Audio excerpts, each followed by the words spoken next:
Easy money, Ava Whitlock said, lifting the cash high enough for the whole hall to see. The words landed harder than a slap, and the crowd inside Old Mill Grange Hall laughed like they had been waiting for permission. Ava stood barefoot on the taped fighting mat in a spotless white GI, her black belt tied sharp at her waist, blonde hair pulled tight, one hand on her hip like the outcome had already been written. Across from her stood Isaiah Mercer, a black single father in an oil-stained work shirt, scuffed boots, and the still posture of a man who had learned never to give strangers too much of himself. In his right hand was a wrinkled envelope with a child's careful handwriting across the front. Noah, yellow bell test. His 9-year-old son sat 3 chairs away, small fingers locked around the edge of his seat. Grant Voss, the promoter, leaned into the microphone and smiled. 1 minute. If he lasts 1 minute, he doubles that envelope. Isaiah did not look at the money. He looked at Noah. Then he said softly, "Remember what I told you. Strength is not noise." And when Ava stepped forward, still smiling, nobody in that room understood why the man they were laughing at was watching her feet instead of her fists. Before this goes any further, tell us where you're watching from, and if your child was sitting there, would you walk away or stand your ground? Subscribe if stories about quiet people being underestimated are the kind that stay with you. Because this one did not begin with a fight. It began with a father trying to keep a promise. 3 hours earlier, Isaiah Mercer had been under the hood of a delivery truck behind Mercer Diesel in tow, his hands black with grease, his phone balanced on an overturned milk crate. The screen was cracked across the corner, but the reminder still glowed bright enough to hurt. Noah belt test fee due tonight. He wiped one thumb on his pants and counted the bills again. Not because the number changed. It never did. 40, 60, 80, $120, folded flat inside. The envelope Noah had decorated with a crooked yellow belt and 3 little stars. It was not much money to the people who would later throw cash around under bright lights. But to Isaiah, it was a week of skipped lunches, 2 late-night tow calls, and a pair of work gloves he had decided could last another month. In the office window, Noah's reflection appeared before the boy spoke. He had his backpack over one shoulder and his training uniform folded against his chest like something sacred. "Dad," he asked, "do I still get a test tonight?" Isaiah closed the truck hood gently, like noise itself might break the answer. "A Mercer keeps his word," he said. Noah smiled, but only halfway. Children who grow up watching bills get moved from one pile to another learn how to read silence. Isaiah saw that and hated that his son had learned it so young. He tucked the envelope into his shirt pocket, close to his heart, then reached for the old jacket hanging by the door. Inside the pocket, his fingers brushed a small metal coin he never showed anyone. He pulled his hand back fast, as if the past had teeth. No one noticed. He always noticed. "What is that?" the boy asked. Isaiah zipped the pocket closed. "Something from before you were born. Was it from when you used to fight?" The garage went still except for the slow drip of oil into a pan. Isaiah looked at his son for a long second, then crouched until their eyes were level. "Listen to me, Noah. Fighting is not the same thing as being strong. Strong is knowing what you can do and choosing what you should do." Noah nodded like he understood, though part of him clearly wanted the simpler answer. Outside, a horn sounded. Isaiah's last tow call of the day was waiting, and Old Mill Grange Hall was 20 minutes across town.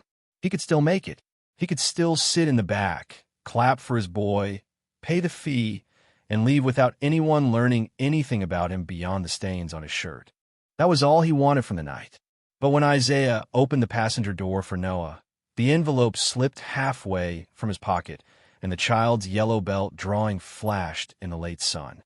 Isaiah pushed it back down carefully, not knowing that before the night was over, that same envelope would be held up in front of a laughing crowd as if a father's dignity had a price tag. 3 hours before anyone in Old Mill Grange Hall called him easy money, Isaiah Mercer was still trying to earn the kind that did not cost a man his name.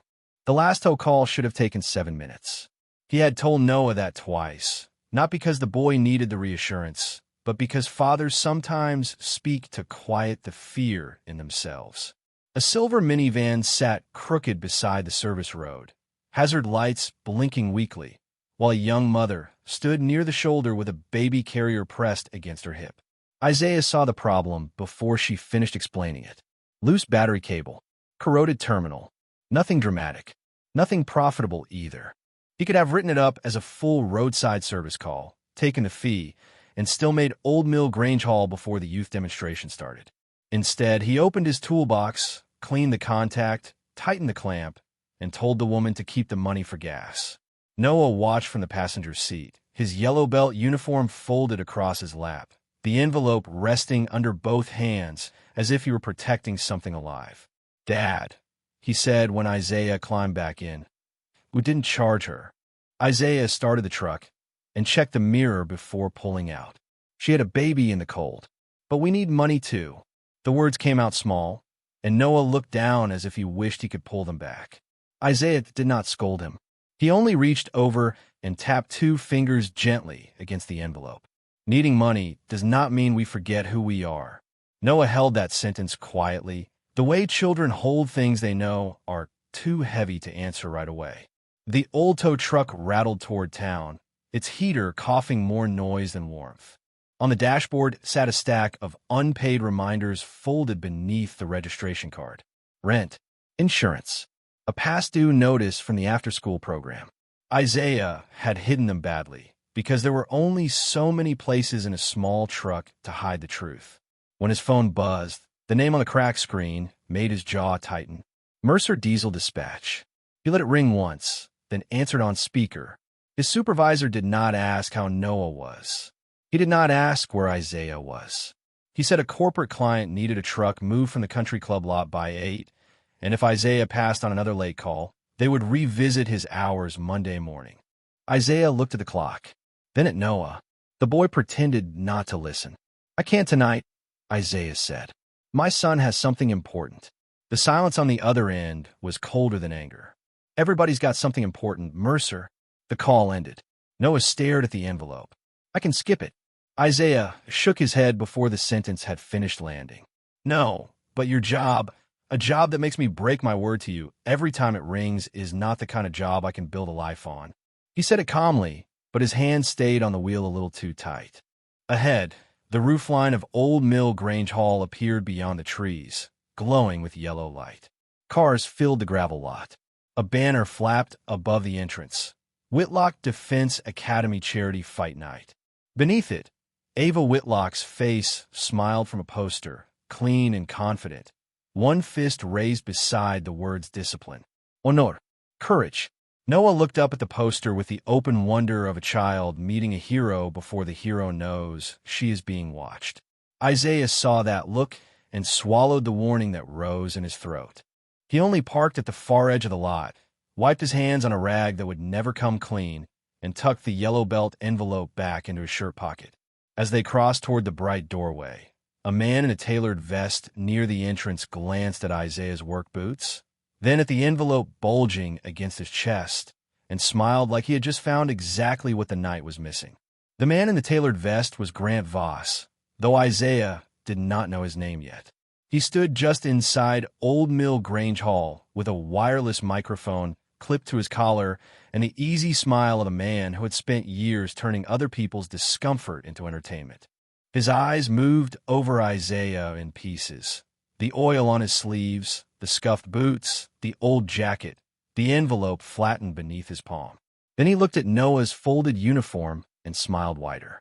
"Youth check-in is on the left," Grant said, his voice polished enough to sound polite and sharp enough to leave a mark.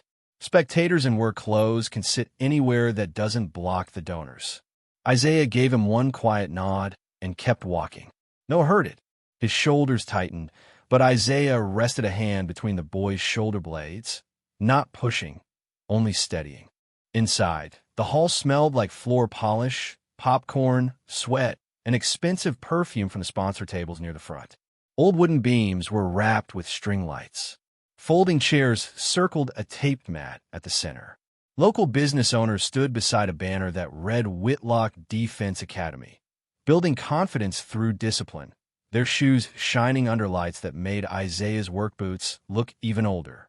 Isaiah chose 2 seats at the back with a clear path to the side exit. He did not think about it. His body did it before his mind named it. Back to the wall. Eyes on the doors. Distance measured without moving his head. Near the sound booth, a gray-haired man wearing a safety marshal badge noticed. Ray Calder had watched crowds for 30 years, first in uniform, then in hospitals, then at events where people believed trouble could not start until it already had. He saw Isaiah guide Noah into the inside chair. He saw the father sit where he could cover the aisle.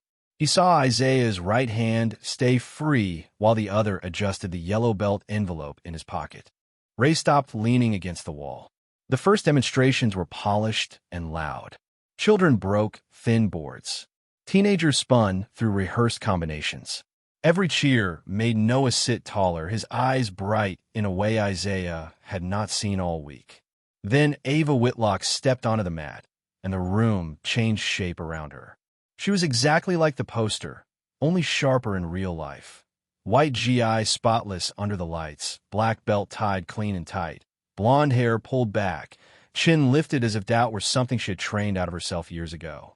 Grant introduced her as a state champion, a women's full-contact gold medalist, and the founder of the academy. The room applauded before he finished.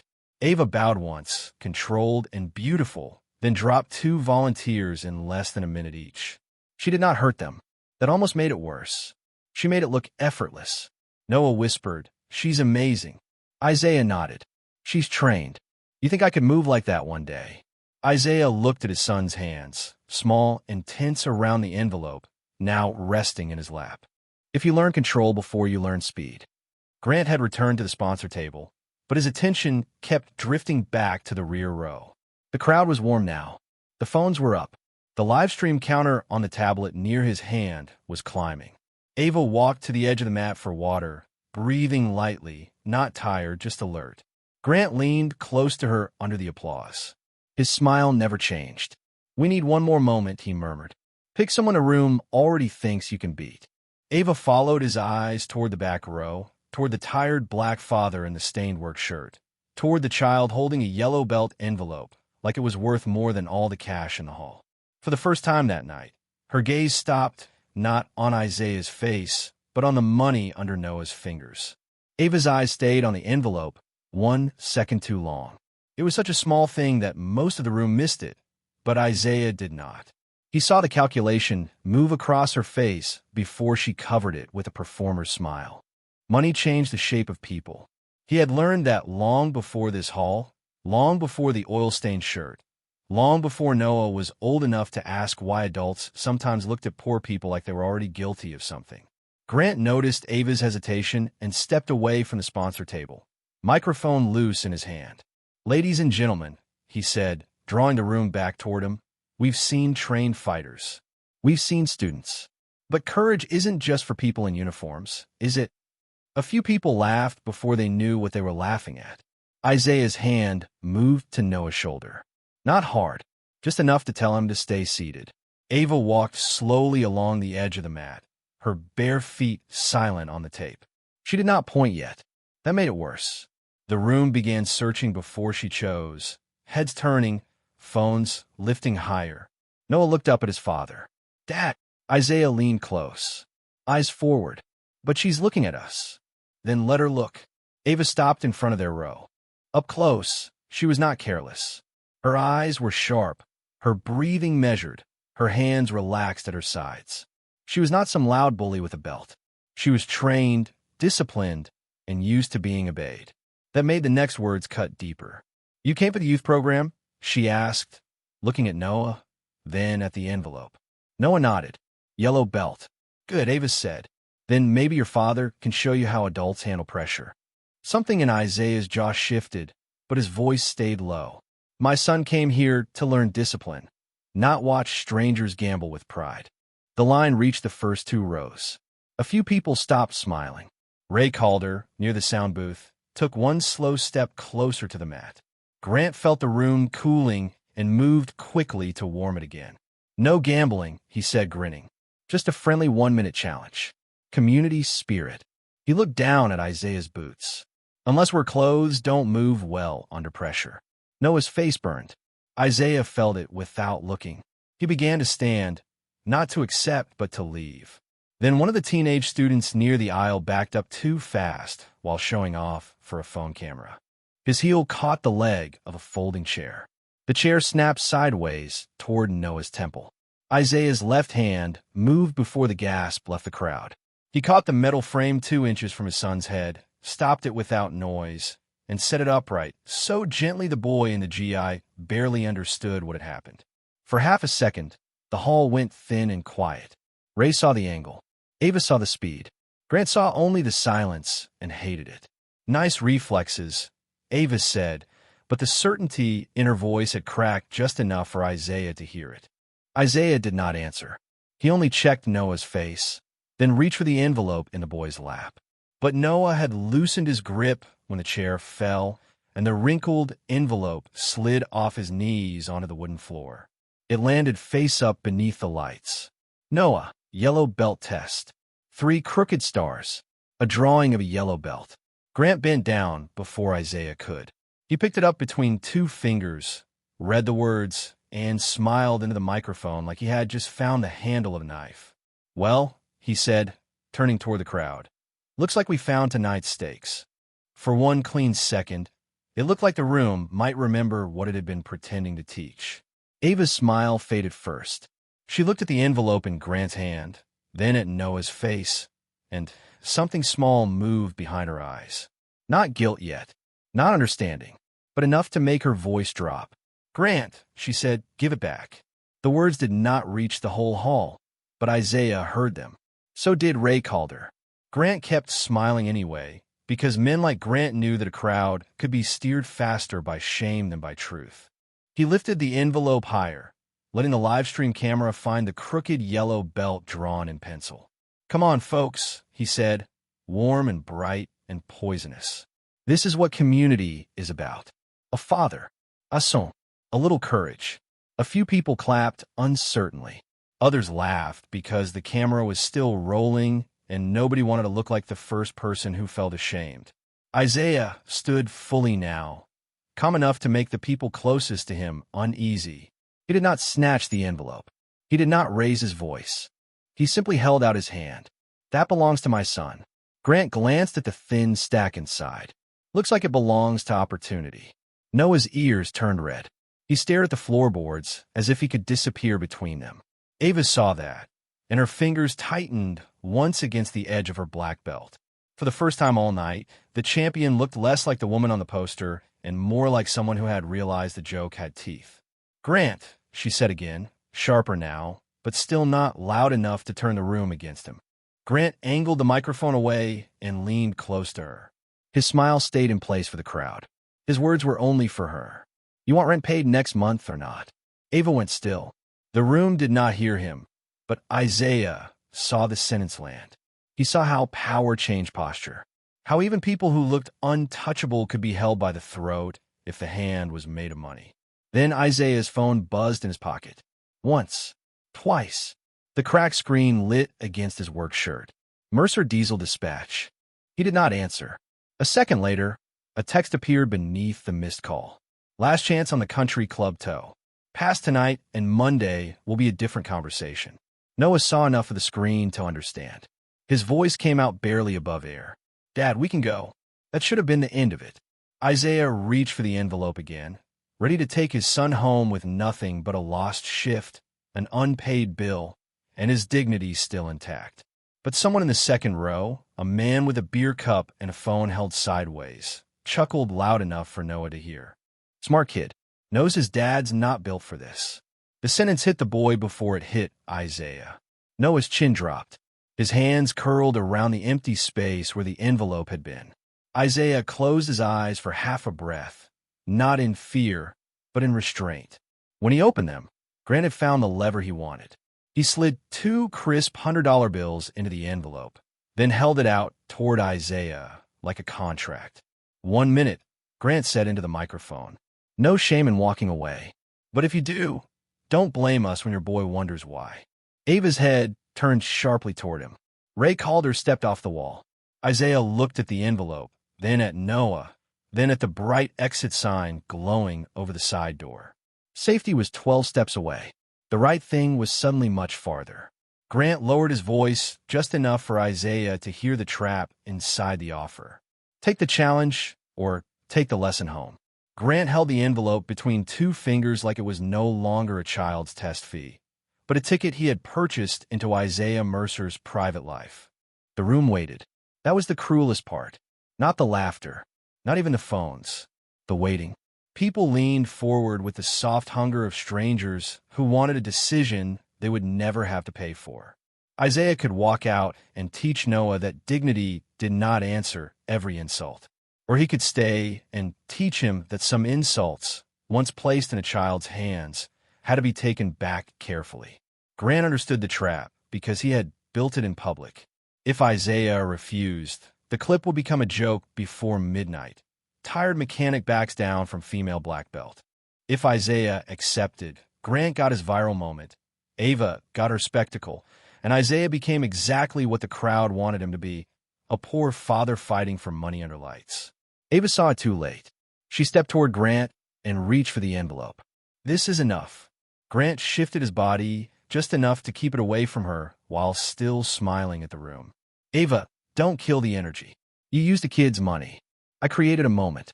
Her hand stopped in midair. It was the first time Isaiah saw anger on her face that was not performance. But Grant leaned close, microphone lowered. Sponsors are watching. Parents are watching. You want the Academy open next month? You finish the show. Ava's eyes flicked toward the banner with her name on it, then toward the line of children in white uniforms near the wall. She had built something that looked like discipline, and Grant was reminding her that he owned the lights around it. Noah stood beside Isaiah now, small and stiff. Dad, he whispered, I don't need the test. That broke something quieter than anger inside Isaiah.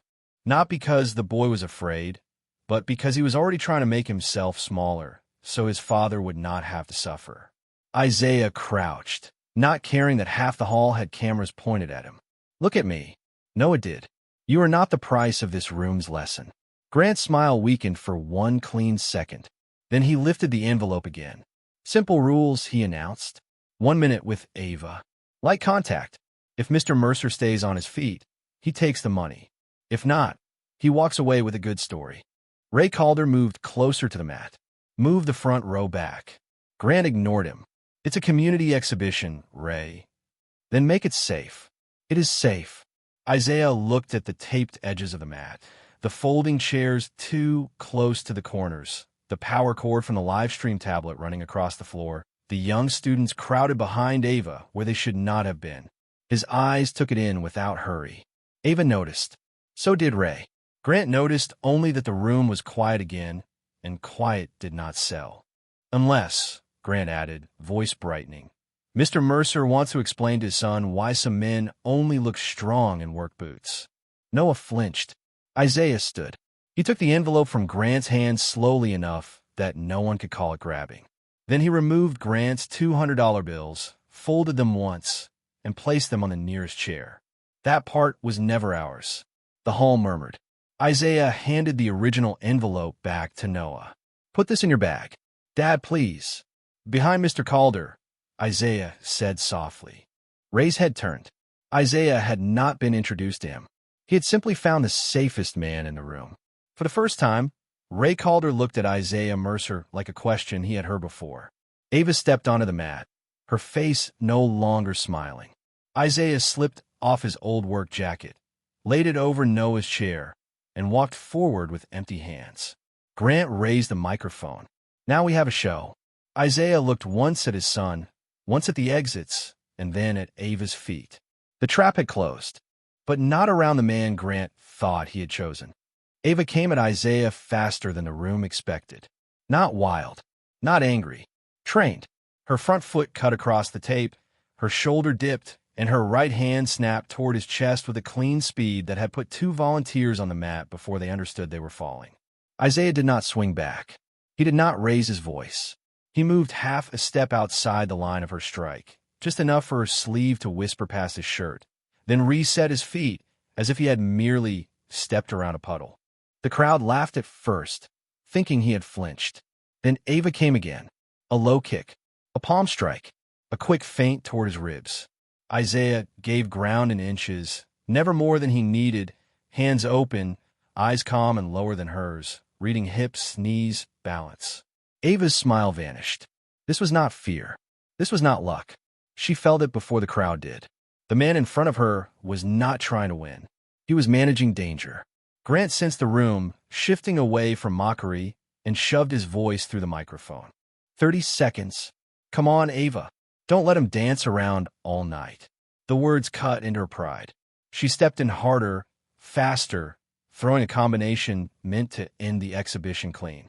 Isaiah caught her wrist for less than a breath, turned it across her own center line, and released before anyone could call a hold. Ava stumbled one step, not down, but enough for the front row to go quiet. Noah watched from behind Ray Calder, the envelope pressed against his chest. For the first time all night, his eyes were not ashamed. They were afraid of how still his father had become. Then Isaiah's cracked phone buzzed from the pocket of the work jacket he had left on Noah's chair. The screen lit up just long enough for the boy to read the message from Mercer Diesel Dispatch. Don't come on Monday. We'll mail your final check. Noah's mouth opened, but no sound came out. Isaiah saw his son see it.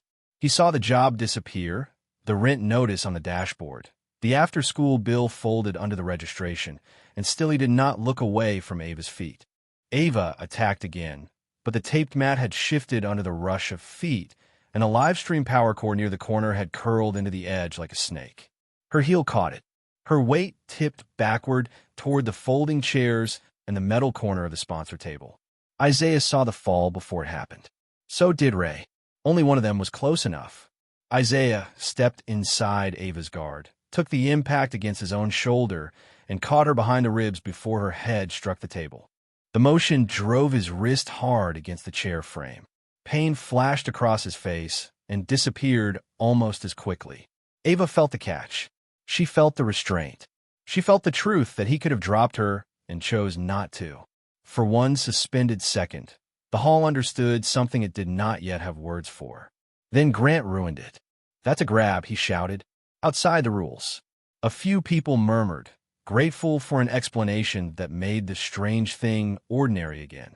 Isaiah released Ava immediately and stepped back with both hands visible. She was falling, he said.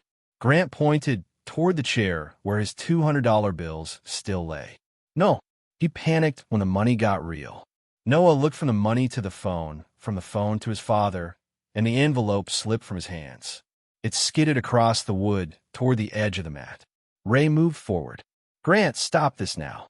But Grant had already waved at one of the larger adult students near the wall, a heavy young man with red wraps around his hands and a temper waiting for permission. Bonus round, Grant called, trying to make it sound playful. Let's see if Mr. Mercer handles pressure from someone his own size. Ava turned sharply. No. The student stepped forward anyway, eager, embarrassed for his teacher, moving too fast to hear her. Isaiah looked at the envelope on the floor, at the phone glowing with the job he had just lost, at Noah standing behind Ray with tears he was trying to swallow, and then at Ava still too close to the table edge. He had one safe choice left. Leave. Instead, he stepped between all three of them, injured wrist hanging loose at his side, and lowered his voice so only Ray and Ava could hear. Clear the left side. Ray Calder's face changed. He had heard that tone before, not in a community hall, not in a children's program, but somewhere much older and much more dangerous. And before he could ask the question forming in his throat, the larger student lunged. The larger student lunged with more pride than control. His shoulder dropped, his red-wrapped hands came up, and the crowd made the sound crowds make when they think danger is entertainment as long as it belongs to someone else. Isaiah did not move toward him. He moved toward the space the student was about to enter. One step, left foot outside the line, injured wrist tucked close. His good hand touched the young man's elbow, not striking, only changing the direction of all that weight by a few quiet inches. The student's momentum carried him past Isaiah, straight toward the fallen envelope and the curled live stream cord near the mat. For a breath, everyone saw what would happen. His foot would catch. His body would crash into Noah, into Ava, into the table edge. Isaiah turned with him, used the man's own rush against him, folded his arm across his chest, and lowered him to the mat as gently as a door being closed. No punch, no kick, no anger, just control so complete it made violence look clumsy. The hall went silent. The envelope lay beside Isaiah's boot. Noah, yellow belt test facing up under the lights. Isaiah picked it up with his good hand and held it out to Noah, never taking his eyes off the student on the floor. Step back, son. Noah obeyed, trembling. Grant recovered first because men like him were never silent for long. You all saw that, he shouted into the microphone. He attacked my student. He came in here pretending to be some broke mechanic, and now he's putting hands on people. The words were loud enough to give the crowd somewhere to hide again. A few phones rose. A few faces turned doubtful. Then Ava moved.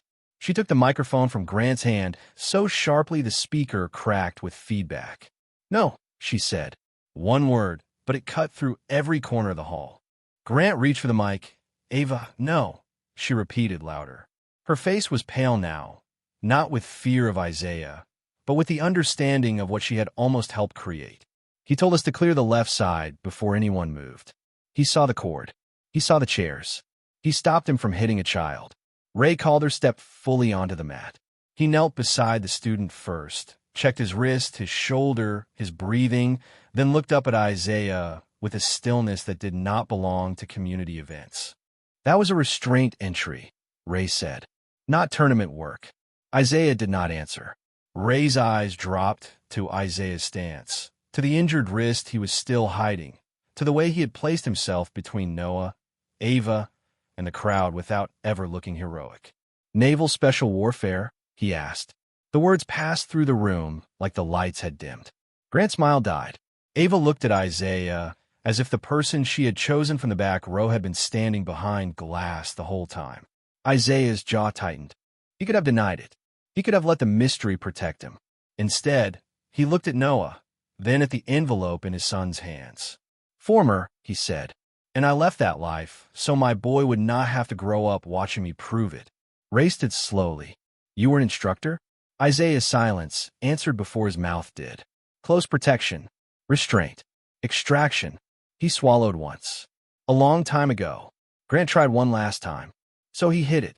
He came here trained and let us put a champion against him. Isaiah turned toward him then, calm in a way that made the accusation shrink. You did not ask who I was, he said.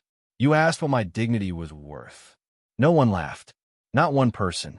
The phone stayed up, but now they were recording Grant's face, Ava's shaking hand around the microphone. Ray Calder standing beside the man everyone had called easy money. Ava looked at the crowd, then at Noah, and finally at Isaiah. He could have hurt me, she said into the mic. He chose not to. The silence that followed was not empty. It was the sound of an entire room realizing it had mistaken restraint for weakness. And as Noah clutched the envelope to his chest, Isaiah stepped off the mat without touching Grant's money, leaving the question hanging in the air. How do you apologize to a man you try to price in front of his child? For a long moment after Isaiah stepped off the mat, no one moved. The old hall that had been loud enough to swallow a child's shame now held its breath around a wrinkled envelope and a man who wanted nothing from the room but the right to leave it with his son. Grant's $200 bills still sat on the chair where Isaiah had placed them, untouched, suddenly looking smaller than paper should look. Ava stood in the center of the mat with a microphone in her hand, her black belt still tied at her waist, but it no longer looked like a crown. It looked like a question she had not lived up to. Grant tried to speak again, but Ray Calder stepped between him and the sound system. Not another word, Ray said, quiet enough that it did not need to be loud. One by one, the phones lowered. Not all of them. Some people kept recording because shame, once public, rarely knows how to become private again. Ava looked toward the children in white uniforms, then toward Noah. The boy stood beside his father's chair, holding the envelope to his chest with both hands. The crooked yellow belt and 3 pencil stars were bent now from all the times the envelope had been grabbed, dropped, lifted, and judged by people who never understood what was inside it. Ava walked toward them slowly. Isaiah's injured wrist hung close to his side, but he did not step back. He only shifted enough to keep himself between Ava and Noah out of habit, not accusation. Ava saw that too, and it made her stop one pace farther away. "Noah," she said, and for the first time all night, her voice had no performance in it. "That money was yours, not mine, not his, not theirs." Noah looked up at his father before he answered. Isaiah gave the smallest nod. Ava swallowed. "I was wrong to let anyone touch it. And I was wrong to look at your father and decide what kind of man he was before he opened his mouth." The words reached the parents first, then the students, then the donors who had laughed, because laughing had been easier than standing alone. Ava turned back toward the crowd. "This academy teaches discipline. Tonight, I forgot that discipline without humility is just control wearing a uniform." Grant's face hardened. "Ava, think about what you're doing." She looked at him, and whatever fear his rent money had put in her earlier had lost its grip. "I am." She picked up his $200 bills from the chair and placed them back in his hand. "This is not community. This is a receipt for cruelty." Then Ava returned to the registration table and came back with a clean envelope. Inside was Noah's original test fee, smoothed carefully, and a small card with fresh ink across the front. Noah Mercer Youth Scholarship. First student. Isaiah read it once. His face barely changed, but his eyes did. "We are not taking charity," he said softly. Ava shook her head. "It is not charity. It is a correction, and it will not belong only to Noah. It will belong to every child who almost stayed outside this door because a parent had to count bills in a truck." Isaiah looked at the children along the wall. He looked at Noah, who was waiting for his father to decide what kind of lesson the night would become.